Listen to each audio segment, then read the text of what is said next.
Welcome to bird media. నేను మీ Pawan Krishnamurthy.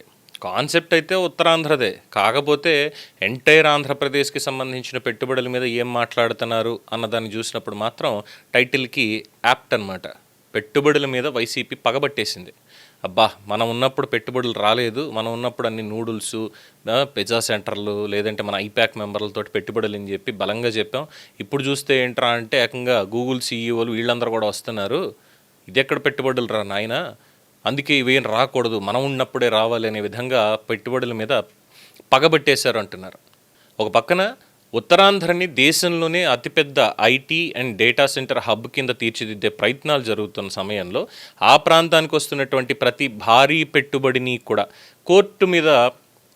Court గుమ్మం ఎక్కించడం లక్ష్యంగా వైసీపీ వ్యవహరిస్తోంది అనే అనుమానాలు రోజు రోజుకి బలపడుతున్నాయి. గతంలో గూగుల్ డేటా సెంటర్ నుంచి మొదలైన వివాదం ఇప్పుడు రిలయన్స్ డేటా సెంటర్ దాకా చేరింది. అంతకుముందేమో టీసీఎస్, ఇన్ఫోసిస్, సత్వా గ్రూపు, ఈ ప్రముఖ సంస్థల ప్రాజెక్టుల మీద కూడా వరుసగా పిటిషన్లు వేశారు. భూ కేటాయింపులు, పర్యావరణ అనుమతులు, ప్రభుత్వ విధానాలు, ఇలా ఏదో ఒక కారణాన్ని చూపిస్తూ ప్రతి పెద్ద పెట్టుబడిని కూడా లీగల్ చిక్కుల్లోకి నెట్టే ప్రయత్నం జరుగుతోంది అనే దాని మీద అనేక ప్రశ్నలు కూడా ఇక్కడ తలెత్తుతున్నాయి.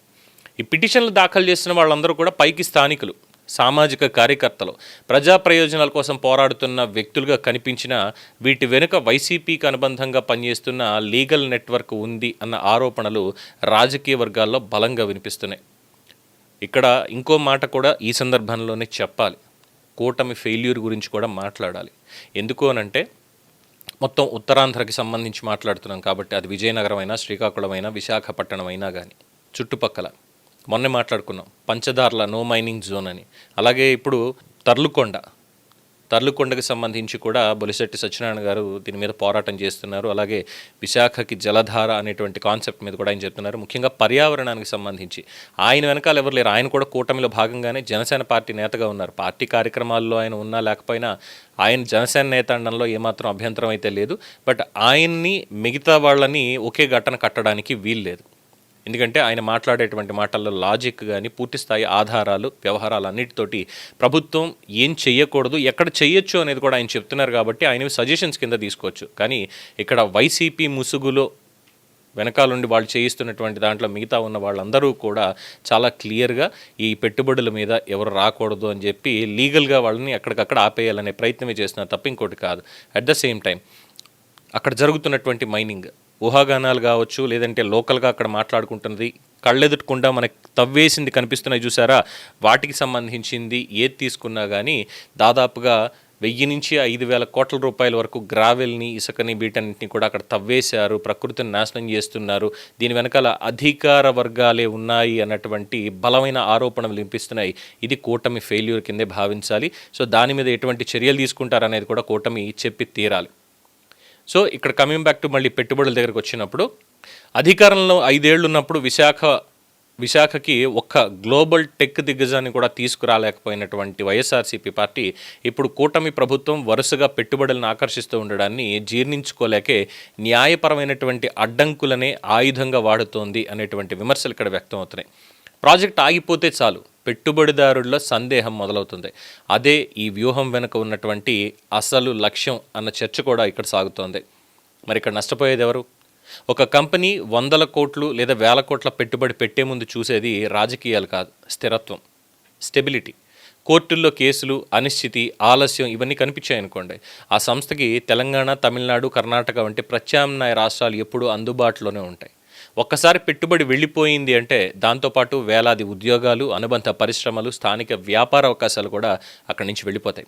చివరికి ఇక్కడ నష్టపోయేది ఏ ఒక్క రాజకీయ పార్టీనో, రాజకీయ నాయకుడో కానే కాదు, ఉద్యోగాల కోసం ఎదురు చూస్తున్నటువంటి ఉత్తరాంధ్ర యువత, ఆంధ్రప్రదేశ్ యువత. ఇక్కడ ఇంకొక ఆసక్తికరమైనటువంటి అంశం కనిపిస్తోంది. ఒకవైపు పెట్టుబడులు రాకుండా న్యాయపరమైనటువంటి అడ్డంకులు సృష్టిస్తున్నారు అన్న ఆరోపణలు ఎదుర్కొంటూనే, ఇంకోవైపు ఉత్తరాంధ్రకి అన్యాయం జరిగిపోతోంది, ప్రత్యేక ప్రాంతీయ భావోద్వేగాలని రెచ్చగొట్టే రాజకీయాలు కూడా కొనసాగుతున్నాయి. అక్కడ నిన్న ధర్మాన ప్రసాదరావు మాట్లాడింది చూసాం. భవిష్యత్తులో ఇక్కడ ఉన్నటువంటి వాళ్ళు మాకు ప్రత్యేక రాష్ట్రం ఇచ్చేసేయండి, మీరందరూ ఇక్కడి నుంచి వెళ్ళిపోండి అనే మాటలు కూడా వస్తాయేమో, నేనేం చెప్పలేను ప్రస్తుతానికి. కానీ వచ్చే అవకాశాలు బలంగా ఉన్నాయి. అంటే మాకు ఉత్తరాంధ్రని విడగొట్టి ఇచ్చేయండి అనేటువంటి పాయింట్ కూడా ఇక్కడ వీళ్ళు తీసుకొస్తారంటే విభజన రాజకీయం. ఇక్కడేమో అభివృద్ధిని అడ్డుకోవడం, తర్వాత అదే వెనుకబాటుతనాన్ని రాజకీయ అస్త్రంగా మార్చుకోవడం, ప్రజల దృష్టికి రాకుండా ఉండదు అనేది రాజకీయ విశ్లేషకులు అభిప్రాయపడుతున్నారు.